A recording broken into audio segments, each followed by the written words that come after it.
Assalamualaikum warahmatullahi wabarakatuh. Di sini saya akan menjelaskan mengenai hakikat pembelajaran akidah akhlak.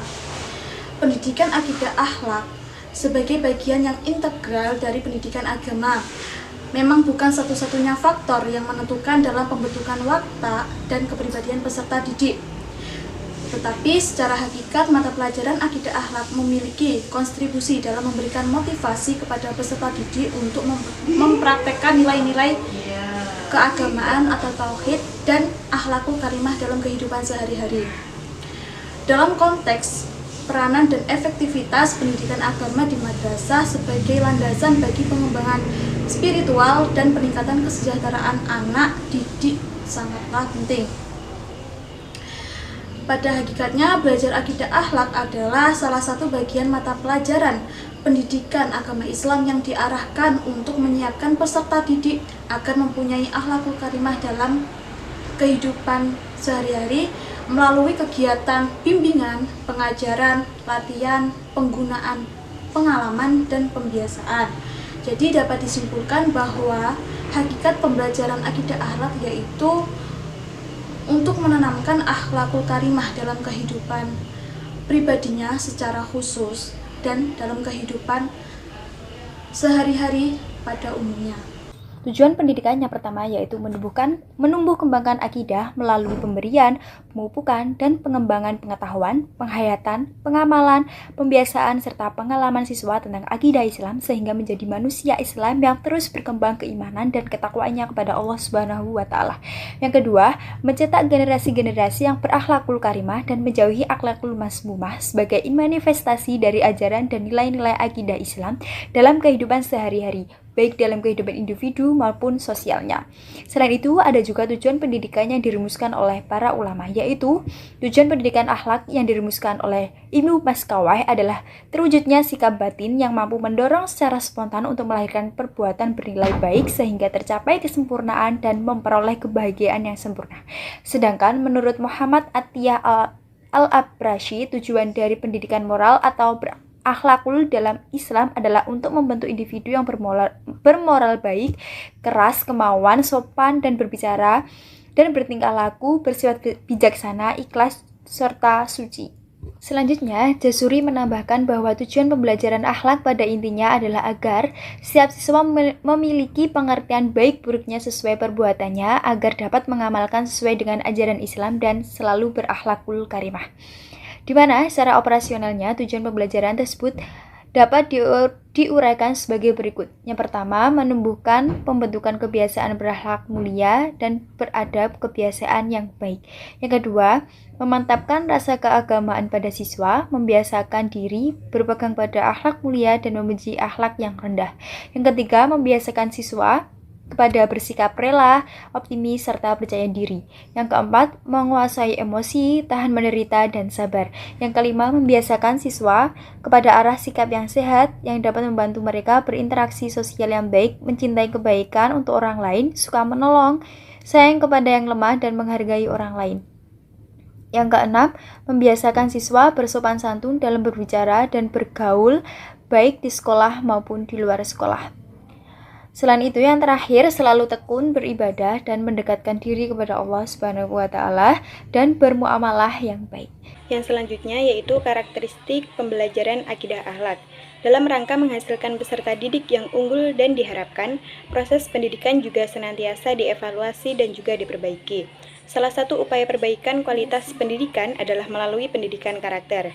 Karakter sendiri merupakan nilai dasar yang membangun pribadi seseorang, terbentuk baik karena pengaruh hereditas maupun pengaruh lingkungan, yang membedakannya dengan orang lain, serta diwujudkan dalam sikap dan perilakunya dalam kehidupan sehari-hari. Karakteristik mata pelajaran akidah akhlak yang dimaksudkan adalah ciri-ciri khas dari mata pelajaran tersebut, jika dibandingkan dengan mata pelajaran lainnya dalam lingkup pendidikan agama Islam. Untuk menggali karakteristik mata pelajaran bisa bertolak dari pengertian dan ruang lingkup mata pelajaran tersebut, serta tujuan atau orientasinya. Secara umum, karakteristik mata pelajaran akidah akhlak lebih menekankan pada pengetahuan, pemahaman, dan juga penghayatan siswa terhadap keyakinan atau kepercayaan, serta perwujudan keyakinan dalam bentuk sikap hidup peserta didik, baik perkataan maupun amal perbuatan dalam berbagai aspek dalam kehidupan sehari-hari. Setiap materi pembelajaran memiliki karakteristik yang berbeda-beda tentunya, sama halnya seperti pembelajaran akidah akhlak yang memiliki karakteristik seperti yang pertama, pembelajaran akidah akhlak merupakan materi yang dikembangkan dari ajaran-ajaran dasar yang terdapat dalam agama Islam yang bersumber dari Al-Quran dan juga hadis. Akidah yang hak yaitu akidah yang berlandaskan pada keimanan kepada Allah dan konsepsi yang bersumber dari Al-Quran dan juga hadis. Materi akidah akhlak dikembangkan untuk kepentingan pembelajaran pada tingkat dan jenjang pembelajaran. Lalu yang kedua, prinsip-prinsip dasar akidah yaitu keimanan atau keyakinan yang melekat dalam hati manusia yang diperkuat oleh dalil-dalil nakli, akli, dan juga wijani atau perasaan halus dalam meyakini dan mewujudkan rukun iman. Yang ketiga yaitu materi akidah akhlak merupakan salah satu materi pembelajaran agama di madrasah, yakni mencakup Al-Quran hadis, akidah akhlak, syariah atau fikih ibadah muamalah, dan sejarah kebudayaan Islam, yang secara integratif menjadi sumber nilai dan juga landasan moral spiritual yang kokoh dalam pengembangan keilmuan dan kajian keislaman, termasuk kajian akidah akhlak yang terkait dengan ilmu dan teknologi, serta seni dan juga budaya. Yang keempat yaitu materi akidah dan akhlak. Tidak hanya mengantarkan peserta didik untuk menguasai pengetahuan dan akhlak. Tidak hanya mengantarkan peserta didik untuk menguasai pengetahuan dan pengembangan tentang akidah akhlak dalam ajaran Islam saja, melainkan tentang bagaimana peserta didik ini dapat mengamalkan akidah akhlak tersebut dalam kehidupan sehari-hari. Yang kelima, yakni tujuan materi akidah akhlak adalah untuk membentuk peserta didik yang beriman dan juga bertakwa kepada Allah Subhanahu wa taala serta memiliki akhlak mulia. Tujuan ilmiah yang sebenarnya merupakan misi utama diutusnya Nabi Muhammad SAW untuk memperbaiki akhlak manusia. Dengan demikian, pembelajaran akidah akhlak merupakan jiwa pembelajaran agama Islam. Sejalan dengan tujuan itu, maka semua materi atau bidang studi yang diajarkan kepada peserta didik haruslah memuat pembelajaran akhlak, dan oleh karena itu, setiap pendidik mengemban tugas untuk menjadikan dirinya dan juga peserta didiknya untuk memiliki akhlak yang mulia. Kemudian prinsip-prinsip akidah akhlak.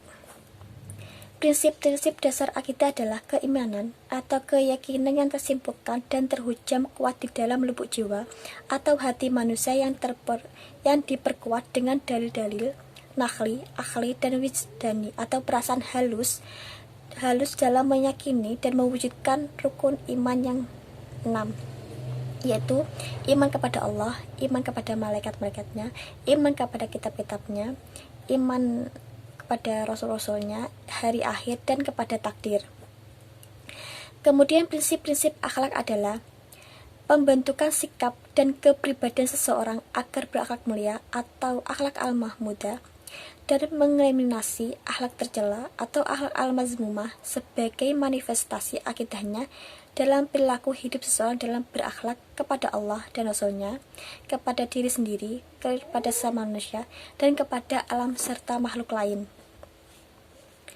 Meskipun para ulama sepakat akidah sebagai dasar Islam, buku tentang prinsip-prinsip pendidikan akidah relatif jarang ditemukan. Dalam buku-buku pendidikan Islam lebih banyak ditemukan pendidikan akhlak. Syekh Abdul Razak dalam bukunya Asbab Zaidah Al-Iman wa Nuqsainihi menguraikan sebab-sebab bertambah dan berkurangnya iman seseorang. Menurutnya, iman seseorang akan bertambah manakala 1. Mempelajari ilmu yang bermanfaat yang bersumber dari kitabullah dan sunnah Rasulullah SAW, seperti membaca dan merenungkan Al-Quran, mengenal nama-nama Allah yang paling indah yaitu Asmaul Husna, serta sifat-sifatnya yang paling tinggi, kemudian memperhatikan syirah Nabi yang mulia, memperhatikan keindahan ajaran Islam, dan masih banyak lagi. Kedua, merenungkan ayat-ayat kauniyah atau fenomena alam yang terjadi di bumi. Ketiga, bersungguh-sungguh dalam mengerjakan, memperbanyak dan menjaga amal soleh seperti hati, lisan, dan amal anggota badan dengan ikhlas dan mengharap ridha Allah Subhanahu wa Ta'ala. Sedangkan sebab-sebab berkurangnya iman ada dua sumber, yaitu satu, sebab-sebab dari dalam, yaitu internal, seperti jahil, kebodohan, kemudian lalai, berpaling, lupa, serta melakukan berbagai kemaksiatan dan dosa. Kedua yaitu sebab-sebab dari luar atau eksternal, meliputi setan dan sejenisnya, kemudian dunia serta fitnahnya, serta teman yang mengajak keburukan. Atiyah Al-Barasi mengatakan bahwa pendidikan budi pekerti adalah jiwa dari pendidikan Islam. Mencapai akhlak yang sempurna adalah tujuan sebenarnya dari pendidikan.